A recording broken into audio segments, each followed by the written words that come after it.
Welcome to the Bag Maker's Workroom. I am Chris with Simply Classic, and today is Thursday, September 25th, 2025.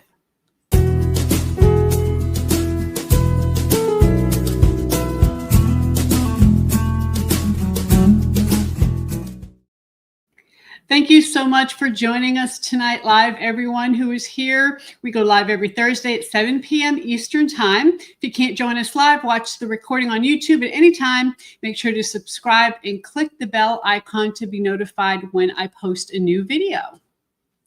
So again, I would like to say hello. We kind of were watching a little bit of the chat beforehand. We see Mary Lou is on Martha's Vineyard waiting for grandchild number 4 to arrive. Congratulations.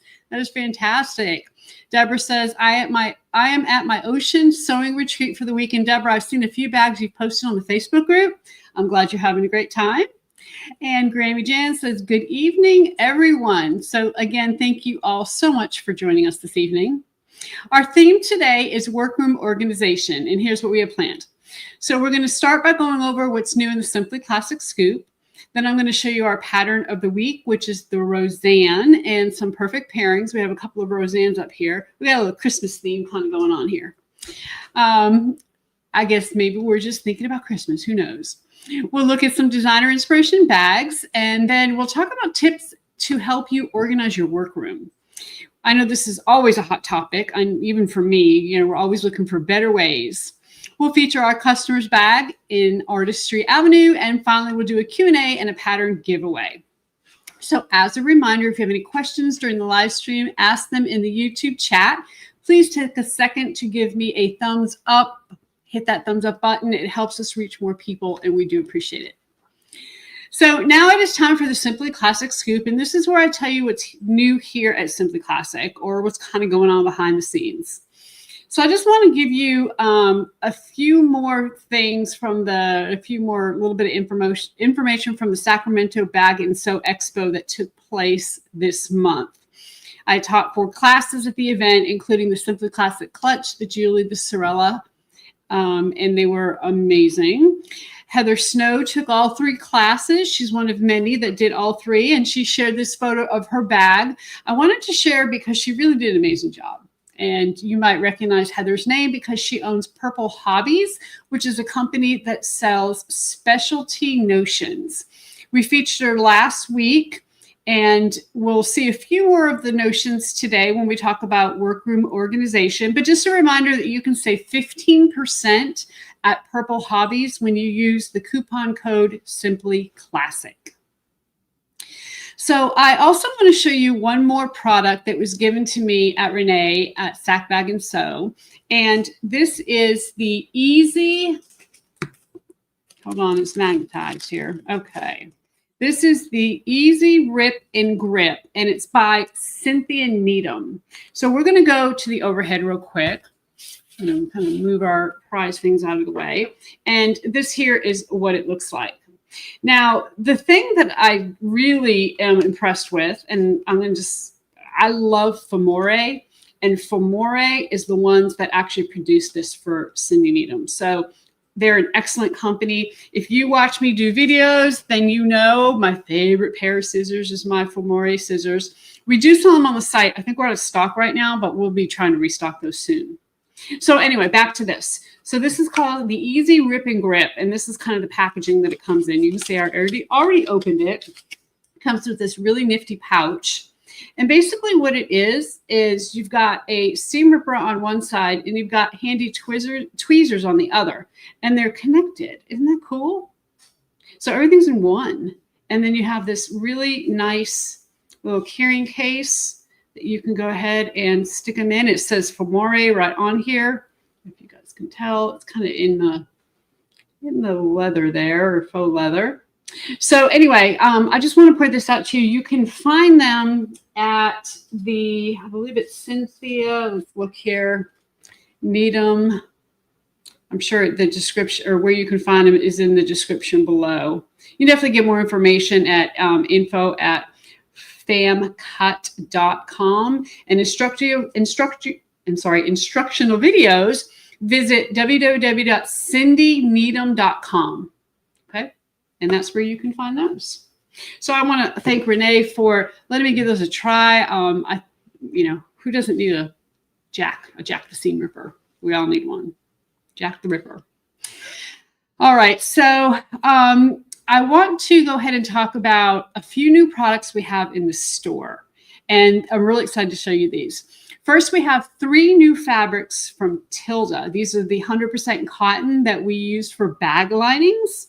So we are, again, going to go to the overhead real quick, and I'm going to show you these colors. So for those of you who received a part of our bag making subscription box, you've seen this before, possibly. This is the Tiny Dots Pink, and it's the lining we used when we did the Zara. If you got the hot aged pink, this is what went with it. So we have this one here. We have a blue. This is dark blue chambray. And I love these chambrays because they kind of look like linen, but they're much more cost effective. And then we also have a gray. And I want to show you the gray. Dark gray is on back order right now, and so we can't get it. So we ordered gray, but I just want to show you the difference between the dark gray and the gray. You can see these are the 2 colors. So we've already ordered this. It's on back order. Hopefully we'll have it in the next few weeks. But in the meantime, gray is a good alternative. So those are our 3 new lining colors. And then the other thing that I want to point out or show you is that we have some new O-rings here. And if you are familiar with some of our hardware, you probably know that we have spring gate O-rings in our shop, okay? So you're familiar with these. These are the kind that, you just have to push it and it's a spring gate like this, okay? The new ones we got in are like this. Look at the difference. They're definitely much more substantial. They're thicker, but instead of having a spring gate, they have 2 screws. So it's a lot more secure. We had a couple of our customers tell us that their spring gate O-rings were opening up. And so we're going to discontinue these. I think we've even already have them off the site. You can't get these anymore. Instead, you can get these they're not spring gate O-rings. They're screw O-rings. We'll just call them that. So what happens is you just use a little screwdriver and you're able to just take the 2 screws out. Go ahead and slide this wherever you would typically slide a spring gate O-ring. And then you just put this part on and you reconnect it with the 2 screws. They're super easy to put in. Now, I always recommend whenever you're using screws, you always want to use a little bit of Loctite in your screws because that will prevent them from falling out. And you don't think a screw would fall out. I was a believer of that would never happen, and I was very wrong. So make sure that you use a little bit of Loctite, and that will just kind of hold things in place.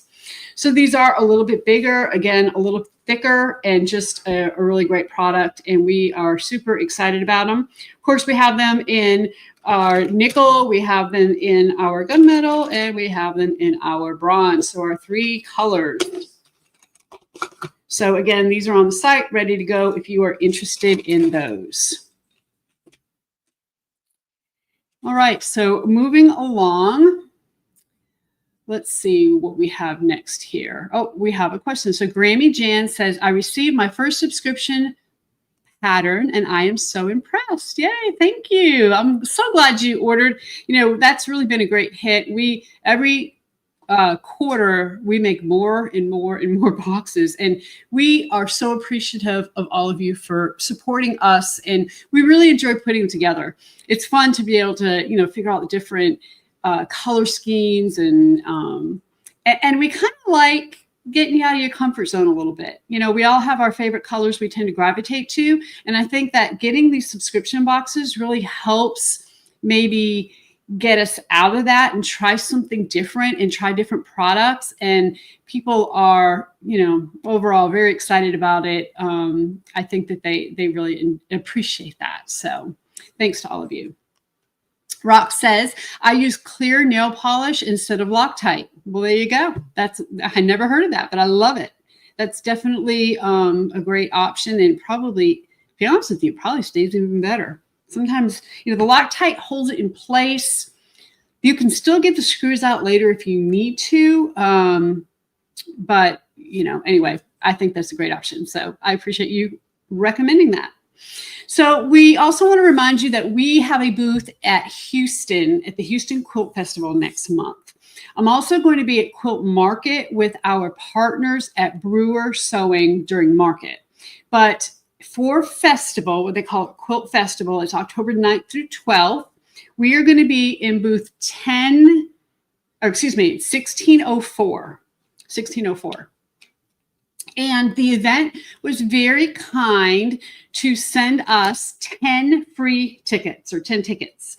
So if you are going and you haven't bought your ticket yet, email us at share@simplyclassic.net and let us know your mailing address and how many of these tickets you want. And we'll go ahead and get them sent out to you as soon as possible so that you can get them before the show. Okay. So we are happy to share these, and we want to thank the Quilt Festival for sending them to us, and we hope to see you there.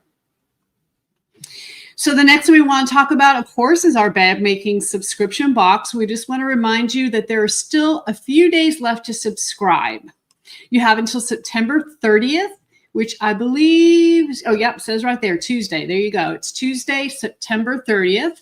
Subscribers are going to get one mystery box every quarter for a season or for a year. Okay, so every season you're going to get a new one.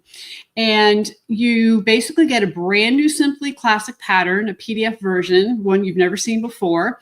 You have access to an ad-free video for the tutorial for the pattern. You have get the faux leather lining and hardware to make your bag. And then of course we always add some additional goodies for your workroom. Some of you have already made this quarters bag and posted it on the Facebook group. So for anyone who's kind of sitting on the fence, maybe not sure, go take a look at the Simply Classic bag making community on Facebook, and you just might get a sneak peek of the new pattern. I'm not going to show you what it is, just in case. I mean, I don't want to do a spoiler alert thing, right? We don't want to spoil a surprise, but the pattern will be available to the public on October 30th this quarter. We're going to coincide it with our Thursday live, and so it'll be October 30th. So one of the biggest benefits of the subscription box is the savings. You get basically 20% off retail prices. Each box is $80 plus shipping. If you live in the US, you have the option to pay for 1 year up front, and then you'll only pay for shipping on your first box, and that's it. So it's really a great deal, and definitely the more popular option, which I don't blame you. I would do too. We have good news. A lot of you have been asking, and so we are offering our Banda class again. This is our introductory leather class, and it is going to be November 7th through the 17th. So this is going to be our last session of the year. The class is completely online. You'll get a kit in the mail with materials you need to make the Banda bag. We use chrome tan leather that does not need to be skived, so you don't need to worry about that. You don't need a lot of specialty tools. If you've made faux leather bags and you're kind of interested in trying leather, this is really a great place to start. We've had people go through the Banda class and get to the end and say, oh my gosh, I love leather. I just want to keep working with it. And then we've had other people who have gotten to the end of the class and said, I think I'm going to stay with faux. But it is a really great way to test it without investing a lot. So in the class, you're going to learn how to glue stiffeners to the leather. You're going to learn how to base coat and edge paint and a lot more. So registration is going to open tomorrow. We are going to send an email out with all this information. If you're interested, just keep your eye open for that, because I know like at least a handful of people there have emailed and asked us about it. So Diane says, can I do the Banda on a domestic machine? And that's a great question, because that's always the big thing is, can I do this or can't I? If you have a like a Bernetto 8, a Juki TL18, a Janome HD9, absolutely you can. There's going to be a couple of places where I'm going to recommend you put a rivet instead of stitch at the very end, just because, it can get a little thick. If you have a standard quilting machine, it's probably going to be a little more difficult on that, but so is faux leather. I mean, the thickness of this leather is very similar to faux leather. So if your bag handles faux leather fairly well, you're probably going to be fine. We don't sew through stiffeners, and so you don't have to worry about that. We keep those out of the seam allowances. And yeah, we'd love to see you, Diane. I know, I think you might have even asked me about it before, so I hope that it's something that interests you. It's definitely something to worth giving a try. So before we move on, we're going to pick our winner from last week's episode. And if you recall, last week's pattern was the Simply Classic Clutch. So we have the name of everyone who entered here, and I'm going to draw a winner. This person will get a PDF pattern for the Simply Classic Clutch. And to enter, we asked you to share your first name and a hobby you have outside of bag making. Man, we loved reading these. There are some of you that do some pretty cool stuff. We loved it. All right, so let's see who we have.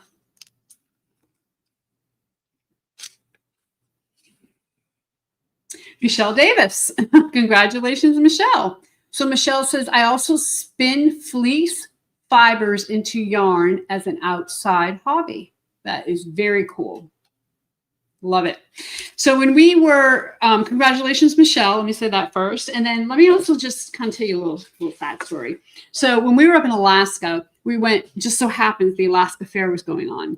And we were in Anchorage, and the Alaska Fair is it was about an hour away, 45 minutes. So we got in the car one day, we had a free day, we went up to the Alaska Fair. And it is a big event, it really is. But they had this building, and inside this building, they had people, of course, making thread, taking what we would consider like wool or cotton and making it to thread. Well, I stopped and talked to this gentleman who was doing it. And my husband, Bill, said, I wish I'd filmed you talking to him because he was so interesting. He was making thread out of his dog's hair. Okay. It was so cool. He had a special, I can't remember, it was a white dog. It was like this big white dog. And he said, you can't use, like a lot of the dogs have an underlayer of fur. And then they, of course, have their top layer of fur. And I had a lab for years, and same thing. You brush him, and he had that really, really soft underlayer, and that's what you want. So he told me how he cleaned it, how he brushed it, how he got everything. I mean, it was amazing. I think I talked to him for an hour, but it was really cool. Can you imagine making a yarn or a thread and then making yourself, like knitting yourself a sweater or something, and it's your dog's hair or your dog's fur? I think that'd be cool. I do, because then you always have something to remember your dog by. So anyway, sorry about all that. It was really neat. So congratulations to Michelle. Please email share@simplyclassic within 30 days to let us know if you've won, and we'll send you your prize. So we have 2 more patterns to give away at the end of the show. Stay tuned for that. So now it's time to talk about our new pattern, which is the Rosanne. This is our featured product section. And the Rosanne is on sale for $12.49 this week for the PDF version. So you see, we have a green and we have a red, and then I'm going to hold up this one here. We have this gray one. And I did this one in a video, live, not too long ago. We have some discontinued faux leather. This is one of them. And a picture that somebody posted kind of inspired me to use this, and I really liked it. It really came out well. So we're going to go to the overhead. I'll show you a little closer look.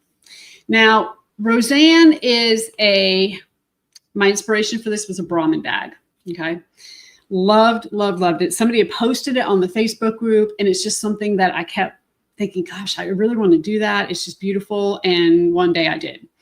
So it's kind of a mid-sized tote, and in the pattern, I show you how to do some faux rolled handles. These are just regular handles.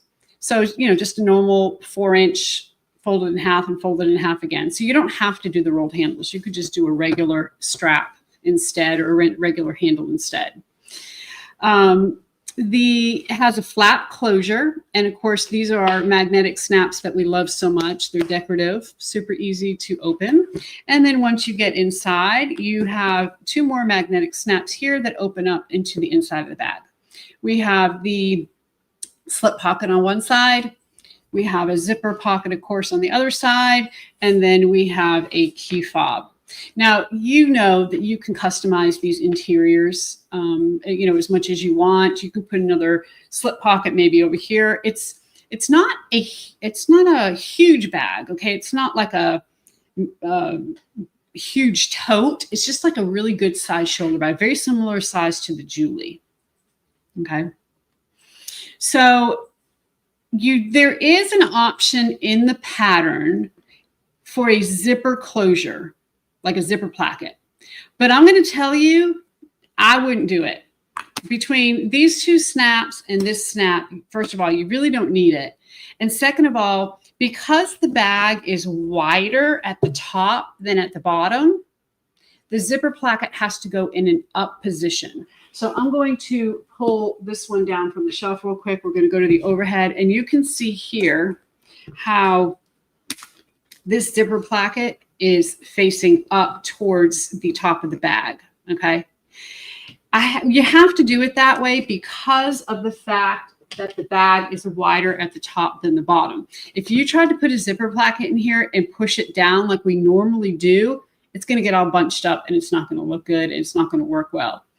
Brahmin did not put a zipper placket on the top of their bag. They used snaps, and they did it for that exact reason. Okay. So, just a little tip. If you really want a zipper, maybe do the Julie. But otherwise, this is really a cute bag because you've got some features here, right? You've got a zipper overlay, you've got a flap. Finished size is 15 wide by 9.5 tall, and it is 4 inches deep. Okay. Skill level is confident beginner, and it is really a pretty good bag. I mean, it's a pattern that I had a long time. It's kind of like a free cutting chart pattern. And we had a lot of teachers wanting to teach it in their classes. And so I went ahead and wrote a pattern, and now it's turned into a regular Simply Classic pattern. It made the cut. So the PDF version is only $12.49 this week. That discount will end next Wednesday, October 1st. And at the end of today's show, we'll give away a PDF pattern to one live winner and one replay winner. So stick around. So now it's time for perfect pairings, and this is where we match some of our faux leather and our leather with lining, thread, and hardware. If you're ever unsure about what goes together, feel free to reach out via email. We're always happy to help. So for the faux leather pairing, we decided to go ahead and do it based on the Rosanne that I just showed you. So it is our faux floral lizard in the black and white. And again, this is on clearance, so there's no additional sale on it. It's the clearance price. And then we also did, I paired it with this dark gray solid. The lining I did was rosewood by chambray. I ended up doing that kind of reddish lining. And then I used nickel hardware. The thread was midnight gray. It was the darker thread. And this is available in Fusion 45 and 70. And let me just say, Philtech, who carries our thread, changed the name of their Fusion or of their Tex 45 to Fusion 70. So now it's Fusion 45 and Fusion 70. So the leather pairing, we decided to do something super fun tonight, and we are going with purples. So we have leather highs this week. Of course, they are 10% off because we're featuring them tonight. They are, of course, lambskin, so they're thin, no need for skiving. We have lavender here, and then we have eggplant. Now, you could certainly, use this in any way you want on the Rosanne. Maybe you do the main part of the bag in lavender, and you do the accents in the eggplant, or vice versa. Course, whatever you prefer. They are both 0.8 millimeters thick, which is about a 2-ounce leather, if you remember from Leather Month, and they have a soft temper. We suggest the eggplant lining by Tilda. This is eggplant chambray. We think that would be kind of cool. And then in addition, we suggest nickel hardware. Now, thread choices. We have a couple different ones for you. Fusion 45, we suggest grape. And for Fusion 70, we suggest light gray for right now. However, Philtech just came out with, I believe it's 6 new colors of Fusion 70 to start matching the Fusion 45, and grape is one of them. So we should have some of this Fusion 70 or Grape and Fusion 70 probably in the next week or so. And of course, when we get it, we'll let you know in the Bag Maker's Workroom and we'll show you all the new colors. So we think that this would make an amazing Rosanne or any other simply classic bag that you would like to make. And so go ahead and check these out. Again,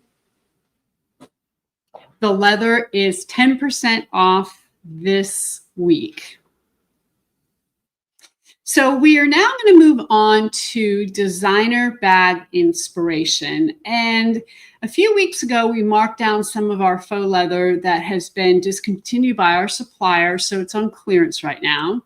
And I thought it'd be fun to look at designer bags that use similar looking materials. So today I'm going to show you 8 inspiration bags, which you see them all here. And then I'm going to show you the clearance leather, or faux leather, I should say, that you can use to get each look. So here's all of our, not all of them, but here are some of our clearance faux leathers. So let's look at these bags. So the first one is called the Ella bag, and it is from Zenolato, and it's an Italian designer handbag company. Now, they use the wavy, what we suggest is this geometric wave leather, faux leather in gray. I mean, it looks like it's almost exactly the same thing. They turned it so that it was going vertical on the bag. And it is also, we also have available in gray and in tan. But isn't this, it's almost an exact match. And then they just use a solid, meaning non-textured handle and a few little accents to go with it. So I made the farfalla, and it really stood up beautifully. We're going to go to the overhead for just a second, and I want to show you the tan. Okay, so this is the tan wave, and actually, let me pick it up just a little bit. You can kind of see that wave pattern in there. It's really cool. It's not stiff. I know it kind of looks stiff, but it's not. You can't do a farfalla in stiff, otherwise it's not going to work. You're not going to be able to get this fold. This is just for your information. This is our brown suede that I paired with it. And then, of course, I use a light brown toggle button. But you can see from here, from this handle, I used it on the handle to just cover the zipper. And it was super easy to use. I mean, it's not stiff. It's a very, on my monitor that I'm looking at, it's showing up lighter than it is. It's really a little bit darker. It's more of a tan color. So anyway, if you are interested in that, obviously we have got a couple of different colors, but I think that this is really beautiful. Now, something interesting about the Zenolato bag is the double turn lock. So you can kind of see that they have the plate above the turn lock, and then they actually have the turn lock itself. So it was inspired by old mail bags that the Italian post workers used to carry. And those bags had a really unique lock that inspired this kind of double turn lock look. So you're going to find it on a lot of bags from this brand. And so again, the upper turn lock, it's not functional. It's just the plate on it, but it's just inspiration. So now I want to look at some tooled leather bags, and I love the look of tooled leather, but it's not a technique that I personally use. You usually tool a veg tan leather. We obviously sell different leather than that, but you know,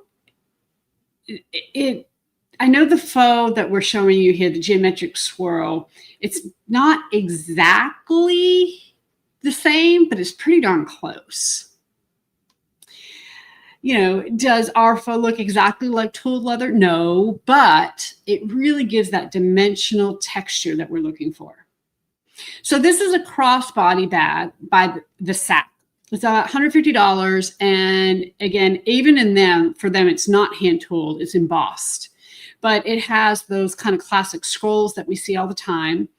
Our faux leather, of course, also has the classic scrolls, but they're a little more geometric and symmetrical than what you see on this Sack bag. I'm big on symmetry, so honestly, I like ours a little bit better. But to make a similar bag, I would use the Bertram pattern because it's kind of a classy crossbody. I would use our geometric swirls for part of the bag, and I would use it in the color brown, and then I would use maybe the aged faux leather. You can see on this sack bag, the sides almost look like they're aged a little bit. And I think that in dark brown, those two colors would look really pretty together.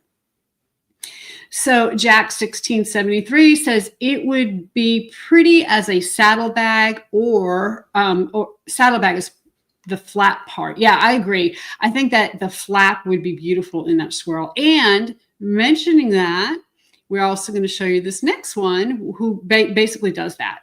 Now, again, you know, this is not exactly the same, but it gives you the idea. So just like you mentioned, Jack, the kind of geometric part of it in the floral part of it's on the flap, and then the rest of it is quilted. Now, we talked about quilted bags last week, and we talked about lacing, and so this one, you know, caught my attention for that reason. This is a small business called Hide and Fringe, and this is handmade from real leather. So you can certainly make your own. I would use our solid black faux leather. You can quilt that, no problem, for the main body, and then use this black geometric swirl for the flap. Now, we have this Melrose satchel from SAC, and I love when a bag has a big exterior pocket like this because you can add a contrasting color or an accent like a faux tooling. So if you want to try this with Simply Classic pattern, I recommend the Julie tote. I would use our chestnut brown leather as the main, and then the geometric swirls in the color honey to make the exterior slip pockets. And you could even widen those slip pockets some if you wanted to kind of get that width. So let's take a look at some snake print. Python is probably the most common snake print. It's used for bags because it's very classy and it's very neutral. We actually made an Instagram post about it a couple weeks ago. So if you like Python, go and check that out. You'll find more inspiration there. But this particular bag is from Michael Kors, and the colors are a little bit lighter than our faux snake, but it's still very similar. This is a hobo bag. So I recommend the Lusso pattern if you want it to look similar. The Lusso is slightly smaller, but it is a hobo bag, and I think it still looks amazing in snake print. Now, this is more of what they call a water snake, okay? And it's a little more subtle, doesn't look as snaky, I guess you could say, as some of the other snake prints. And Gucci uses it in a lot of their bags. The pattern is smaller and more abstract than Python, and it's similar to this abstract geometric faux leather, which you can see here. If you received our subscription box last winter, it is the leather we use to make the Lusso. Now, even though this pattern from Gucci has some white in it, the overall effect is really more gray. So I think our abstract gray geometric would be a really good match. We also have two other colors, cream with black and like a mauve color with black. The cream and the mauve are not on sale because they're not being discontinued, but the gray one is. And this would be a really good option for the gray. We have a vintage Jimmy Choo wallet that also has a water snake look. The bright red is striking, and it's really close to our small print faux snake that you see here on the right. So Jimmy Choo's, of course, is real snake skin. You can see all the scales there. Our faux leather has a really nice subtle texture. It's not it's not just one repeating scale over and over. It kind of has some variation to it. So it really feels a little bit more realistic, than some of the others I've seen out there. Obviously, Jimmy Choo is very realistic because it's real snake, but you kind of get the idea. So our final designer bag for today is one from Hobo International. And it is an American brand. It was founded in the early 90s. And when I saw this bag, I said to Shauna, did you Photoshop that? I mean, I really thought that it was our stuff. I just shocked. So if you look really closely, you can spot a couple differences, but it's almost identical. So again, we have another hobo bag. I would suggest the Lusso, and this is the small print faux snake in the color tan and black. Very, very similar. So to recap, these are the designer bags we looked at today. I got a lot of texture, or we've got a lot of texture going on here, lots of prints, lots of patterns. So let me know in the comments which one your favorite is. And are you going to replicate any of them at home? I think my favorite was either the Gucci on the bottom right, that water snake print, or the Hobo International right above it, that kind of tan and black. Those two I think are my favorite. So as a reminder, most of the faux leather we just looked at has been quote unquote discontinued from our supplier, but of course we still have some in stock. It is on clearance right now, but once they're gone, they're gone. So don't miss out if there's something that you really love. So now it's time for Sharpen Your Skills, where we talk about tips to make you a better bag maker. Usually I demonstrate a bag making technique, but today I want to talk about organizing your workroom. So we had a lot of submissions directly from all of you, and thank you to everyone who shared their tips and photos and product recommendations. It's actually a very timely topic for us here at Simply Classic. And you may know, and if you've been around for a little bit here, that we moved to a new office space recently and warehouse space. I still sew and we do all our recordings out of our old location. So at the new office, we have a little strange outbuilding that we're going to renovate. And we're going to turn it into a sewing and filming studio. And it's not big. I mean, it's not like I can't have classes there or anything, but it's going to make a really good, we think, filming studio that is going to help us with our sound issues and our lighting issues and all that kind of good stuff. So now that means I have to reorganize everything for the new space. So everyone's advice has been very much appreciated. Now, I know organization isn't technically a sewing skill, but it's still important. I mean, it saves us time and frustration. It helps protect our supplies and materials.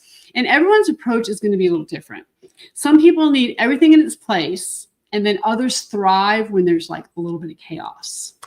But the important thing is to figure out what works for you. So we're going to talk about a few different things tonight that you can try. So we are going to start with some inspiration photos from all of you. A few months ago, we had a young lady that posted, and her name was Tampatha.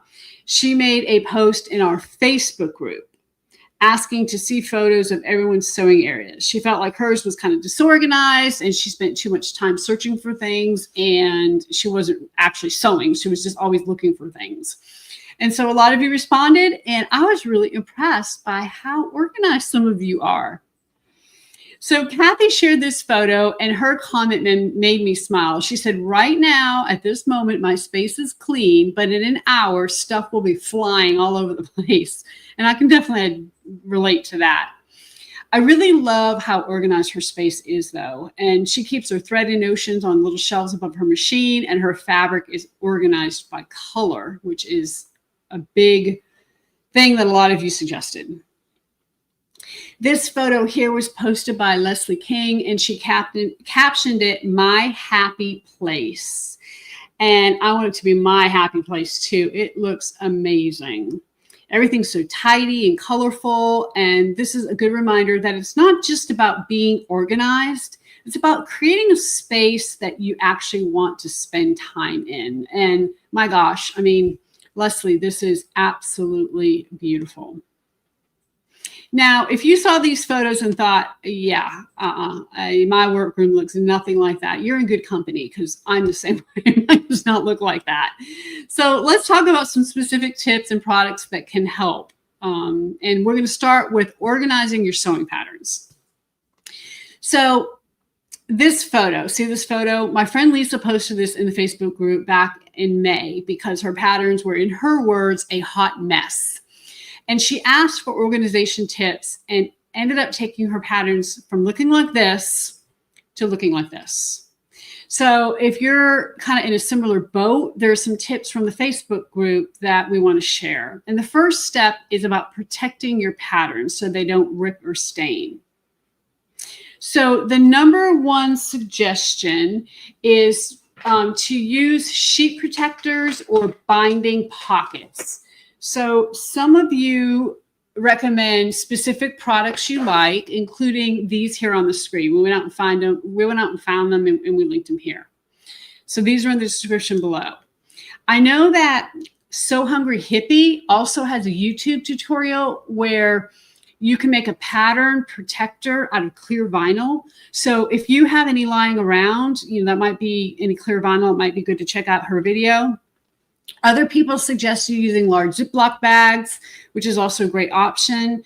Anything transparent is really probably your best bet. So you can see the pattern through the plastic, and I think it really helps. And you can also use manila envelopes if you want to do that. And I'm going to show you what I use here in just a second.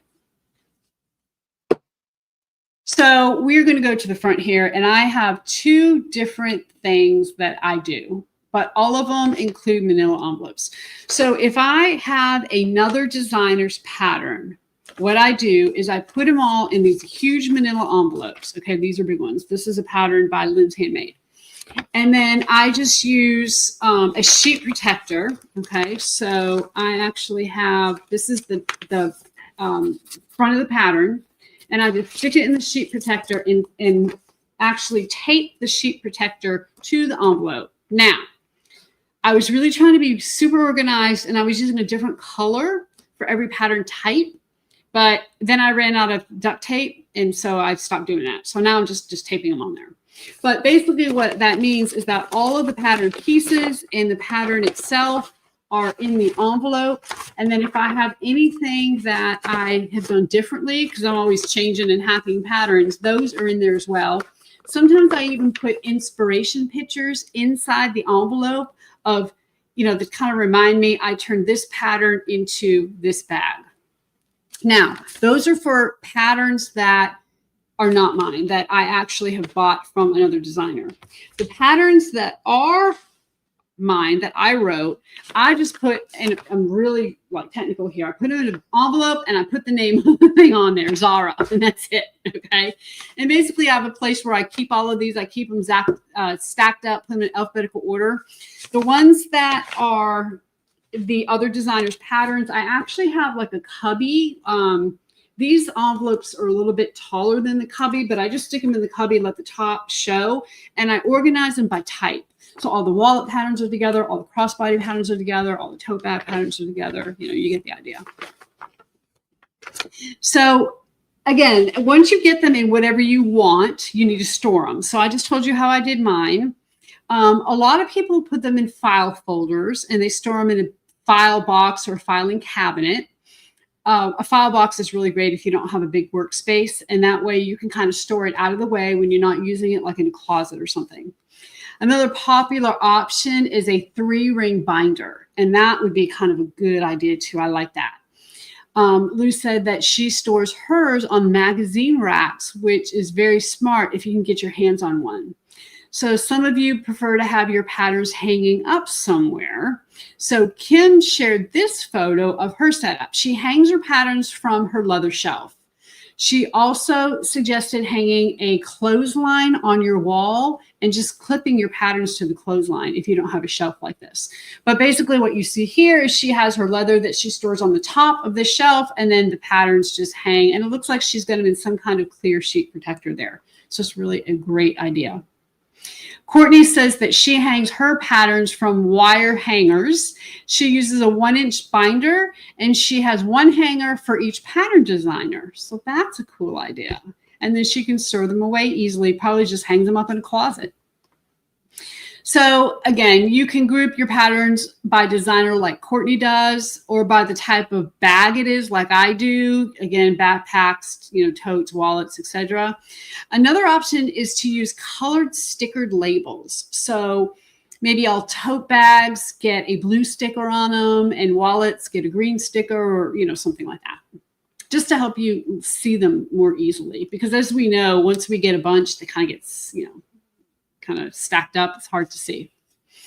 So if you have a lot of patterns, consider making a digital inventory. You can either make a spreadsheet or take photos of the pattern covers and keep them in a folder on your device so they're easily searchable.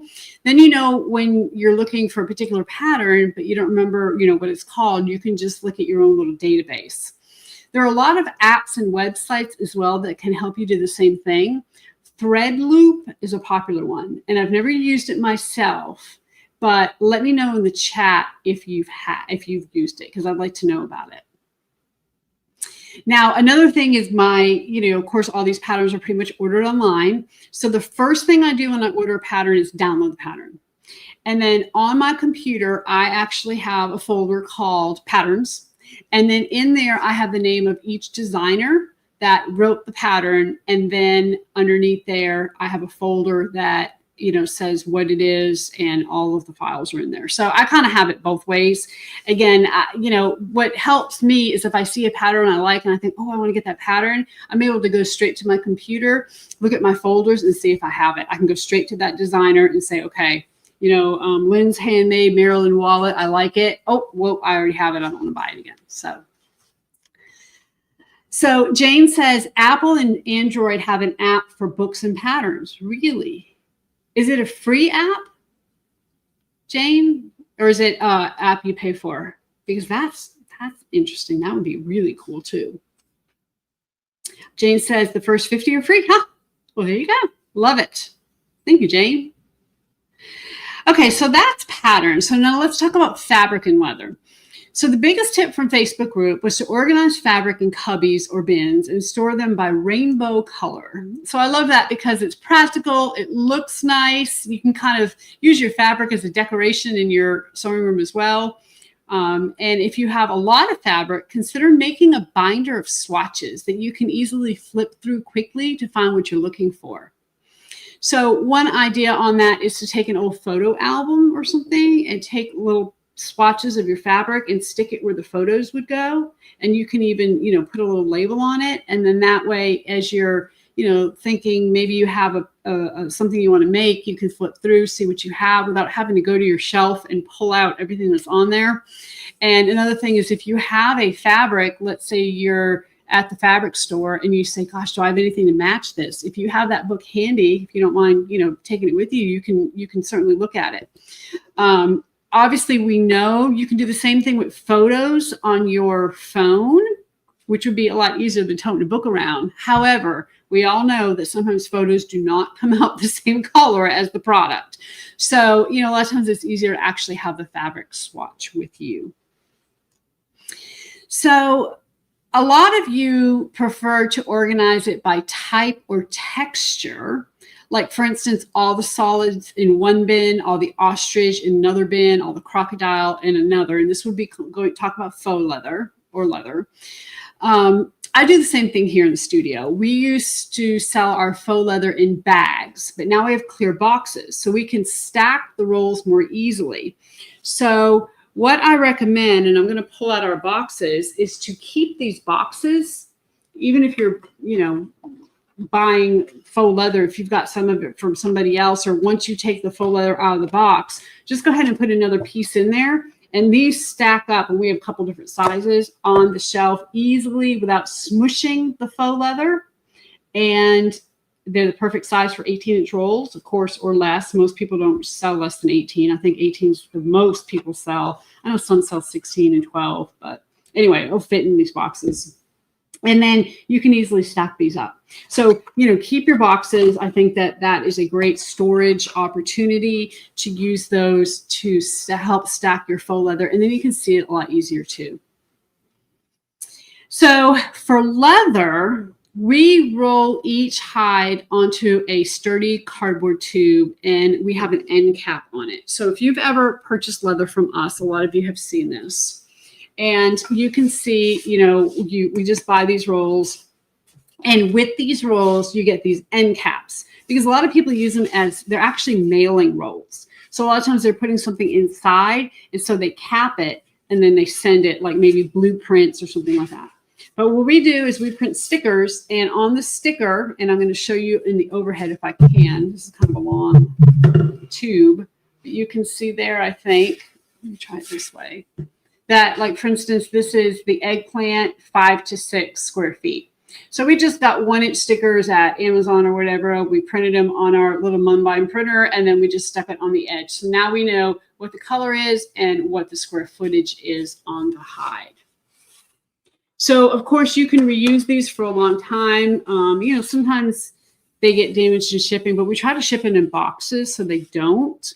And I recommend you using these. Now, we used to use magic tape, that kind of Hugo's Amazing Tape, magic tape, amazing tape. We used to put that around this, but we find the leather kind of dries it out. It doesn't work really well, and it just doesn't seem to be working as well for leather. We use it for other things, but not for leather. So what we do now is we just basically wrap a piece of paper, like brown craft paper, around, and we put a sticker, and we just do that. It's always better though to store your leather loosely. So I'm going to kind of give you a couple ideas about how to possibly store your leather. I've seen, and I'm going to grab this here to show you. I saw this one time on, I don't remember, social media somewhere. And when I saw it, I thought, wow, I need to do that. Of course, I have too much leather to do it because we're selling leather to all of you. But I thought it was a really cool idea. So what they did is they took larger rolls, like 4 or 5 inch rolls like this, like the craft rolls. Okay. And they just like stacked them all up. They had a big shelf, and they just stacked them all up on a shelf. So now what's happening is that nothing is getting crushed because one roll is stacked on another roll. And then they would take their leather and they would just loosely roll the leather. And I just have like a small piece of leather hide here. And when I say loosely, I mean, you don't want to roll. You really don't want to roll your leather tight. You really want to try to keep it as loose as possible. And then they would stick it inside and just kind of let it be. And then now the leather roll on top doesn't squish it.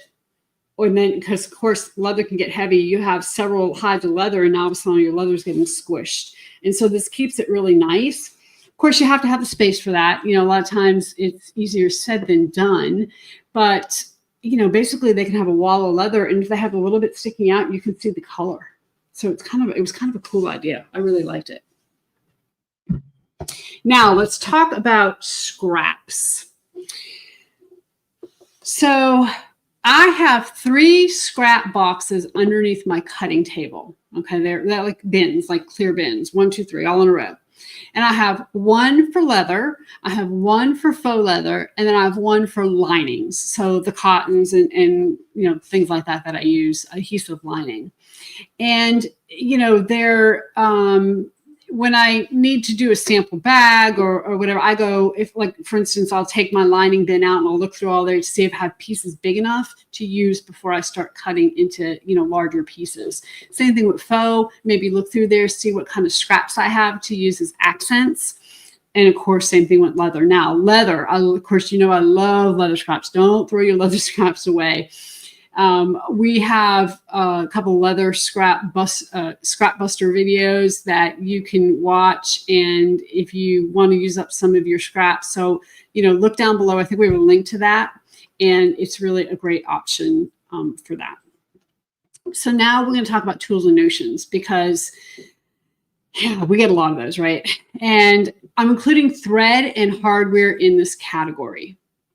So Barbara shared this photo of one wall in her workroom. She uses a pegboard. Now, pegboards are so nice. This looks like an IKEA pegboard, but you can go to Home Depot, Lowe's, any hardware store, and you can buy a pegboard and put it up, and it's really kind of inexpensive, easy to use, and you can find pegboard tools or accessories everywhere. Okay, you can find it on Amazon, you can find it on Lowe's, wherever you go. So it's really a great option to help you fill up your walls and not have to have everything in a drawer. So this here is what my pegboard looks like, and I put links in the video description of the products that I use, but of course there are many different options. It's really totally up to you how you want to do this. Now, I really like storing my thread this way because it's not taking up shelf space. I can see what I have, and it is just a really easy option. So basically, we're going to go to the overhead real quick, and you don't need super heavy duty pins, peg pins for this. I think I bought like a box of 100 of these on Amazon. They are really lightweight. They're not super like thick as far as the, the thickness of these. And all I do is once I put them on the pegboard, I just take the thread and just, put them in, and then they just hang this way. Now, let's talk about that Hugo's Amazing tape. I love the 2-inch size to put around the spools of thread, especially with this bonded nylon. You guys know it likes to come apart or unwind, not really come apart, but unwind. This holds it in place. So once I'm done using the thread, I put a 2-inch piece around. Works great on these Fill-Tech sizes, both the 70 and the 45. Just go back, put it on my pegboard, and then I'm good to go. I organize my thread by color, and that way I can kind of have light colors together so that when I'm looking for a color, I can kind of, see what I'm looking for. The other thing that is kind of neat for thread, if you have smaller spools, is these nifty Notion spool huggers. And I know you guys know, I'm sure, all about these. If you're using like a thinner polyester, maybe thread, these are great for those. You can get a whole jar of them for next to nothing on Amazon. They're super easy. So again, I want to show you and remind you about a bobbin storage from Purple Hobbies, which I mentioned before. And these are bobbin clips. And we're going to go to the front because they're a little hard to see, or to the overhead. So they come in 3s like this. Okay. So when you get a packet, you're going to get like these. They're connected here. And they work on the Burnett spools of thread. So this is Tex 45. And if you're familiar with Tex 45 and a bobbin, if I let this little edge go, it's going to all kind of start to come unwound.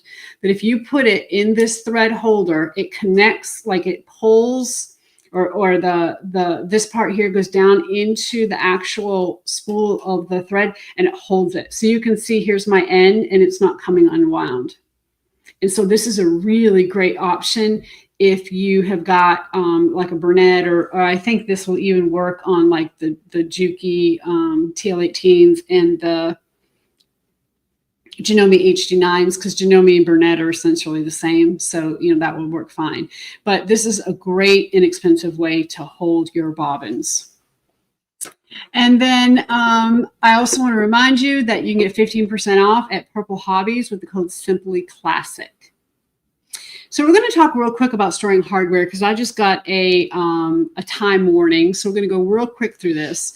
But Margie organizes her hardware by type, and she places it in plastic containers that she labels.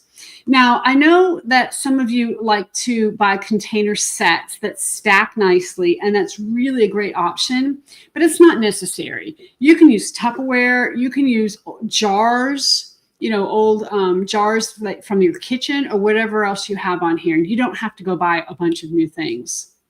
This picture here comes from Anne, and she did a really good job maximizing a small space. A lot of us don't have large spaces. She has a shelf behind her machine where she stores a lot of her materials, and she can just slide that table out of the way when she needs to reach it. And on the right, you can see she uses command hooks to hang her scissors and tape. So another suggestion includes maybe like a tool chest, maybe a shower caddy might be a good way to store some things, an art caddy. Plastic shoe totes. So for, items you use frequently, I recommend getting like a scissor minder or something like this from Purple Hobbies. We showed this last week as well, where you can put it right on your machine. It's magnetic. You can just go ahead and stick your scissors to it, and it holds fantastic. And you don't have to worry about losing your scissors like I tend to do. There is also a little magnet in here with a sticker back. So if you don't have a industrial machine, you can stick it on your domestic machine, and it'll work exactly the same way. So Fair Lady says, I have my thread on a rotating shoe rack. Oh yeah, love it. Mary says, I have a friend who places a straw on the peg to extend the peg to add matching bobbins. Wow, that is, yeah. See, it's all these little things that I love sharing. I love when we start talking about this stuff, because everybody's got such unique ways of storing things. And every once in a while you go, oh, you have this aha moment and it's like, wow, this is fantastic. I love it. And it just changes your life. So I know that was a lot of information. I know we've been running long, but I think it can be summed up in 6 basic steps. And here they are. Number 1 is start small. So pick one category or area that you can complete in maybe an hour or 2. Okay, don't spend weeks doing this, just an hour or 2. And if you're not sure where to start, ask yourself, what do I find myself struggling with or misplacing most often? And that's where you need to start. Number 2 is take inventory and make sure you know what you actually need. So otherwise, you might be going out and buying a bunch of containers and products that aren't necessary and just creating more clutter. So make sure you know what you have. Another area is use zones. And this is a great tip from Melinda in the Facebook group. Some people like to have everything in its place, but if you're more of a kind of an organized chaos kind of person, you can create different zones in your workroom for different things. So for example, you can keep all of your cutting tools and rulers in one drawer or caddy. They don't have to be organized. You just know all your tools, or all your rulers and all your cutting tools are right there. And then, you can find what you need. Our next tip is to focus on function over perfection. So, these beautiful sewing rooms we see, these beautiful workrooms we see are nice and they're great. But you go into production and you go into some of these places that have large workrooms, it's not like that. I mean, they are not. It's just they do what they have to do to get what they need to done. So remember what Kathy said when we saw her sewing room. She said, it looks good now, but it's not going to last long. The photos you see, don't forget, the photos you see on Pinterest and Instagram are not real life, okay? Some of these people who keep everything pristine all the time, I mean, there are some like that, don't get me wrong, and hats off to you, but you got to do what works for you. And if it's not pristine all the time, it's okay. I think the best thing to have in your sewing room is a door that you can close. So you can walk out and you can close the door and nobody sees it. And then when you come back, it's all exactly where you left it. It is the best thing I can suggest. Last thing, think outside the box. So you don't necessarily need to buy a bunch of new things. You can use what you have around the house. Go shopping in your own house, or even something you can make yourself. So for example, I've shown you how to use some leather scraps to make little trays for wonder clips. And, I've seen some people use dish drying racks to store rulers, wine racks to store faux leather. I mean, you can really get creative and find what works for your space. And then finally, create good habits for resetting your space after each session. Even if it isn't perfect, just get it back to kind of a comfortable place so you don't feel overwhelmed when you want to sew. And that is I'll tell you, I do that. I sew, Taylor and Shauna walk in and they're like, oh my God, what happened here? Did a tornado come through? I'm like, I've been sewing. I got it. I'm working. But then when I'm done that project, I sweep. All the rulers go back in their place, all the little tools, everything goes back in its place so that when I start my next project, I know exactly where everything is. So I want to thank everyone who shared their tips and favorite products for today's episode. If you have any ideas that we didn't talk about, please leave them in the comments because we can all learn and we appreciate you sharing. So now it's time for Artistry Avenue, and this is where we feature bags made by you, our customers. This is my favorite segment. Every week we choose 3 bags that were posted in the Simply Classic bag making community on Facebook or emailed to share@simplyclassic.net. Our pattern of the week is the Rosanne, so we chose 3 Rosannes for you. Featured artists will win a PDF pattern of your choice, open worldwide, so it doesn't matter where you live in the world, you can participate. If we feature your bag, you'll have 30 days to email share@simplyclassic.net to let us know which pattern you'd like. And so now let's take a quick peek here at this week's artists. So Nance made this Rosanne. And you know what? We usually see Rosannes in 2 colors, and she did it in 3. And I love it. She also did a matching glasses case, a coin pouch, and a wallet. it's really, Roseanne's kind of a good pattern for color blocking, and she made the most of it. I mean, she really did great. She used a bamboo handle. How fantastic is that? And if you look closely, you'll see that it has a turn lock with some bamboo on it as well. And then, of course, she added a zipper pocket in the back. I mean, she made this her own. I love it. Kathy from Dogwood Grove Goods made this Roseanne. She used real leather and suede lining. Okay, now, this is where I got my inspiration from when I did the gray one. I love this, Kathy. This is absolutely beautiful. She ended up doing the handles, I think a little slightly different. I think she made real rolled handles instead, which is fantastic. Because she used leather. And then she also added this like a bee hardware on the flap, which we've seen on a few bags lately, and I always love that. So I do want to say that Kathy mentioned she already had this leather in her stash. But if you like this lizard kind of textured leather as much as I do, I recommend you check out our website. Of course, we have the faux leathers we featured tonight, but we have a couple of real leathers that are very close to this, and it's called embossed lizard. So just do a search for that. So Fair Lady says, I want to be Kathy when I grow up. I know, I do too, right? It is so beautiful.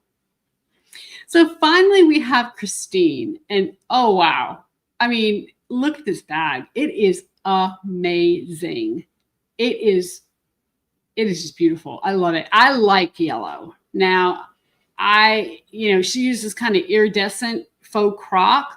She used black accents, which tones the yellow down some, right? So if yellow isn't your color, pair something darker and solid with it.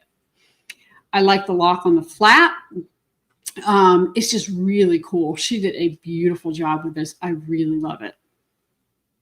So thank you to our featured artists for sharing their amazing makes. You're all so very talented. Don't forget to email share@simplyclassic.net within 30 days to let us know which PDF pattern you would like. So before we move on to our Q&A, let's talk about our giveaways. We're giving away 2 PDF patterns for the Rosanne. We'll choose one live stream winner from the chat and one from the replay on the comments. So if you're watching live on Thursday, here's how you enter. You need to do is enter the word prize in the chat. And we're going to let the computer pick a winner. And while that is happening, I'm going to tell you, if you're watching the replay, how to win. You need to go to the actual replay video and leave a comment there and include 2 things: your first name and your favorite thing about today's episode. And you have until next Wednesday to enter. And I'll randomly choose a winner on next week's episode. Now, while we're waiting for the computer to pick a winner, we are going to go over a couple of Q&A questions. So the first thing is this one here I want to address. Stephanie asked a question about how to avoid twisting handles. So she watched the video that I made about how to avoid twisting handles. She said she tried it. She was still having trouble. And so she wanted to know if there's anything else she could do to possibly help this. And the answer is yes. So if you refer back to that video, basically what I do is I take a strap, fold it in half, and mark the centers. And then I make sure when the 2 long edges get folded in, the centers meet. And I make several marks, okay? So I'm always making sure those marks meet. So you know when you're folding it, it's nice and even. A lot of times rolled handles or twisting handles start at the table. But it sounds like she did all that, and she did it right. So the other things to think about is presser foot pressure. If your presser foot is actually pushing so hard on the top fabric, it's probably dragging it and it's making it stretch as you go, okay? So you want to lessen that presser foot tension. The other thing is, if you have the ability, a lot of these domestic machines, you can use a walking foot. You have to take off your existing foot and put on the walking foot, but the walking foot is feeding both the upper and the lower together, right? It's like a Pac-Man or whatever they used to call those things, where they used to eat all the stuff. Instead of just the bottom doing it and the top putting the pressure on the top of the on the fabric, okay, this is going to drag at top. If you have a walking foot, it should not do that. So that's another thing. And then stitch length. You don't want to take such teeny tiny stitches that, it's causing problems.